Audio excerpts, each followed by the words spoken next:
نبی اکرم نور مجسم شفیع معظم صلی اللہ علیہ وسلم سے جب ایک صحابی کچھ مہمانوں کو اپنے گھر لے گئے، چونکہ مہمان تقسیم کر دیے جاتے تھے، تو وہ گھر جب لے گئے تو اہلیہ محترمہ نے کہا کہ گھر جو ہے وہ تو اتنا ہی ہے کہ جو ہم میاں بیوی اور بچے کھا سکیں، مہمانوں کے لیے تو کچھ نہیں۔ صحابی کہنے لگے کہ 90 صبیانہ کے کسی طریقے سے بچوں کو سلا دو، یعنی ماؤں کو طریقہ آتا ہوتا ہے، کسی طریقے سے ان کو سلا دو،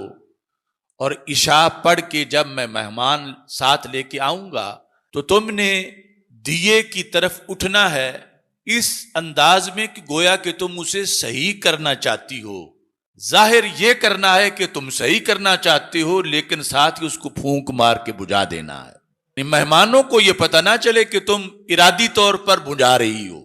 ان کو یہی پتہ چلے کہ تم اسے صحیح کر رہی ہو لیکن دیا بجھ گیا ہے۔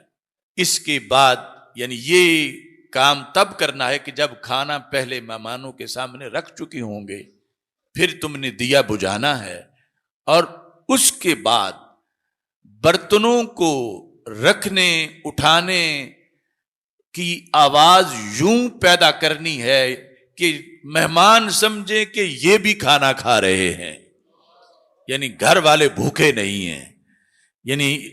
جس طرح کے مثلا چمچ کی آواز آئے، کھانا ڈالنے کی آواز آئے، کھانے کا انداز ہو، اندھیرے میں وہ کھاتے وقت یعنی صرف ان کے جسم کی میزبانی نہیں کرنی، ان کے خیال کی بھی میزبانی کرنی ہے